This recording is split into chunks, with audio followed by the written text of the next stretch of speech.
Sir என்னுடைய பேர் M சக்தி இருந்தது. சரி. இவங்க பேர் காவேரி, பாப்பா பேர் இந்துமதிங்க. ஓகே. நாங்கள் 2 பேரும் பிளைண்டு. பாப்பா இருக்காங்க, அவங்கள படிக்க கூட வைக்க முடியல. மெயின் ரீசன் என்னன்னு கேட்டிங்கன்னா, நான் பண்ணுற எல்லா வியாபாரமே டல்லுங்க. உழைக்கிறதுக்கு ஏற்ற அந்த அட்டை. அதுக்கு தான் நான் உங்களை நேரில் தேடி வந்தது. நான் என் பேர் இந்துமதி. எத்தனாவது படிச்சிருக்கீங்க?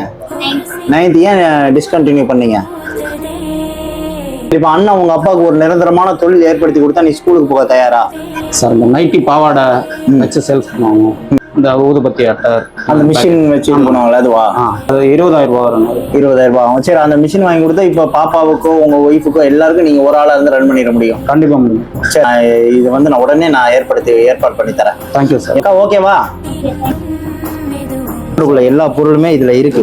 இப்ப இதுல வந்து பணம் இருக்கு. இப்ப இதெல்லாம் ஏற்படுத்தி கொடுத்தா நீ ஸ்கூலுக்கு போவியா?